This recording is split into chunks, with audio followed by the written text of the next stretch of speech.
Hello बच्चों आपका हमारे यूट्यूब चैनल दीपक सर क्लासेस में स्वागत है। बच्चों आज की क्लास में एक्सरसाइज 5.1 का क्वेश्चन नंबर 17 टू 20 करेंगे। ठीक है, क्वेश्चन को एक बार रीड कर लो। क्वेश्चन क्या कह रहा है, आपको इनके सॉल्यूशंस निकालने हैं, इनइक्वालिटीज को सॉल्व करना है और show the graph of solution in each case on the number line. जो भी इनके सॉल्यूशन आएंगे उनको आपको नंबर लाइन पर रिप्रेजेंट करना है। ठीक है, करते हैं। देखो, आपको बताया गया था उसी तरीके से ये सॉल्व होते हैं जैसे इज इक्वल टू में सॉल्व होते थे। मतलब इधर उधर लाना वही है, बस मेन चीज साइन वगैरह ध्यान रखना कब चेंज होगा। क्लियर, समझ में आ रहा है? ठीक है, आगे ध्यान समझना। तो x की वैल्यू क्या होगी, x की वैल्यू 3 से छोटी होगी। ठीक है, 3 से छोटी होगी। 3 से छोटी होने का मतलब हो गया, ठीक है, यानी 3 से छोटी इधर होगी, मतलब क्लियर ना। तो 3 इंक्लूडेड नहीं है। अगर 3 इंक्लूडेड होता तो हम, मैं दूसरा मार्कर लेता हूँ। 3 अगर इंक्लूडेड होता ना तो हम जैसे ये सर्कल बनाते हैं यहाँ पे, इसमें फिल कर देते हैं अगर इंक्लूडेड होता है। इंक्लूडेड नहीं है तो आपको इसे फिल नहीं करना है। ठीक है, तो ये हमारा ये ग्राफ हो गया। ठीक है, 3 से छोटी इधर आएगी, है ना। मतलब 2 1 0 माइनस की इतनी चीजें होंगी। ठीक है, अब 18 देखते हैं, ध्यान से समझना। इसमें क्या है, वही करेंगे, नंबर एक साइड कर लेंगे, वेरिएबल एक साइड कर लेंगे। 3x ऑलरेडी है तो ये -5x -3 +5। ठीक, ये 2 हो गया। क्लियर, ये आपका 2x हो गया। समझ में आ रहा है? हमें x निकालना है। ये -2x है ना, 3x -5x तो -2x। ठीक है, अब बात को समझना। ये मल्टीप्लाई में है, ये डिवाइड में जाएगा। ठीक है, तो इनक्वालिटी का साइन चेंज हो जाएगा। मैंने बताया था जब भी दोनों तरफ जब भी दोनों तरफ हम नेगेटिव नंबर से डिवाइड करते हैं ना या मल्टीप्लाई करते हैं तो इनइक्वालिटी का साइन चेंज हो जाता है। एक तरीके से हमने दोनों साइड -2 से ही तो डिवाइड कर दिया है। समझ में आ रहा है? ठीक है, -1। ठीक है, क्लियर। चलो, x की वैल्यू -1 के इक्वल होगी और उससे बड़ी होगी। समझ में आ रहा है? -1 के इक्वल और उससे बड़ी होगी। तो हम इसका ग्राफ बनाते हैं।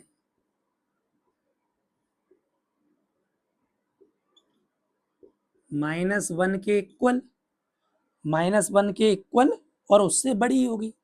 तो ध्यान से समझो, -1 ये रहा, ये अब की बार इंक्लूडेड है तो यहाँ पे इसे फिल कर दोगे। इसके इक्वल और इससे बड़ी का मतलब सारी वैल्यू तो इधर ही होंगी। तो ये हमारा ग्राफ हो गया। क्लियर। चलो, अब 19 करते हैं। तो 3 का पहले दोनों से मल्टीप्लाई कर लेंगे, अब 2 का इन दोनों से मल्टीप्लाई होगा। ठीक है, समझ में आ रहा है? चलो, 8 -3 पॉजिटिव था तो ये तो नेगेटिव हो गया। -3x -2x -5x। ठीक, समझ में आ रहा है? अब देखो दोनों तरफ एक तरीके ये x निकालना है तो -5 उधर डिवाइड में जाएगा तो इनइक्वालिटी का साइन चेंज हो जाएगा। क्लियर, हमने बता रखा था जब भी नेगेटिव नंबर से डिवाइड करते हैं तो साइन चेंज हो जाता है, तो मैंने घुमा दिया। क्लियर, x की वैल्यू बड़ी होगी -1 से। ठीक है, x की वैल्यू -1 से बड़ी होगी तो मैं अब इसका ग्राफ बनाता हूं। 0 1 2 -1 -2। -1 से बड़ी होगी तो -1 से बड़ी होने का मतलब इधर पॉजिटिव वाली वैल्यू है ना। समझ में आ रहा है?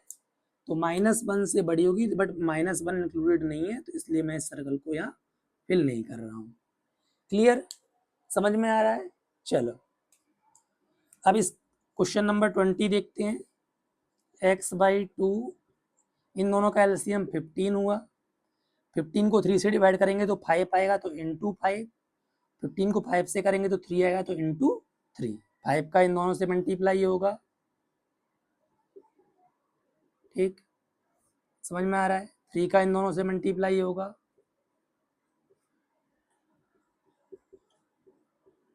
अब 25x -10, ये माइनस साइन चेंज कर देगा। क्लियर, ठीक है। अब ये हो जाएगा 4x, ठीक, और ये -1। ध्यान से करना, कैलकुलेशन का बहुत ध्यान रखना, थोड़ी मिस्टेक करोगे ना पूरा गड़बड़ हो जाएगा, ठीक है।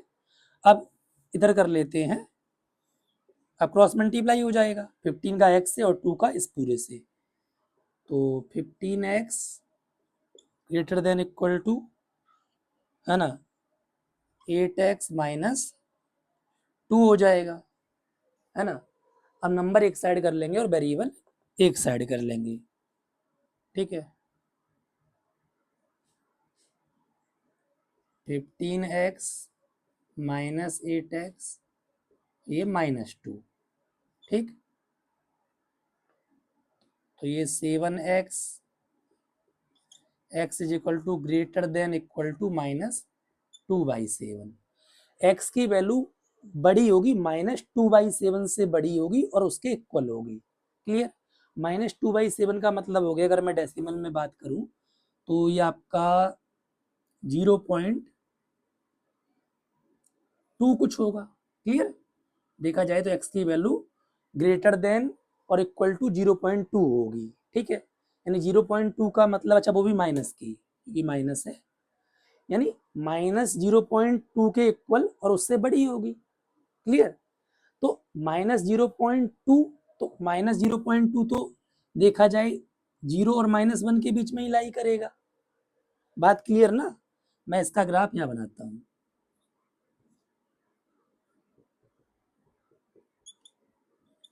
-0.2 तो 0 और -1 के बीच में लाई करेगा, जिसमें से 0 पॉइंट यानी 0.2 इंक्लूडेड है, मतलब -2/7 और उससे बड़ी होगी, तो ये हो गया हमारा ग्राफ, क्लियर, समझ में आया।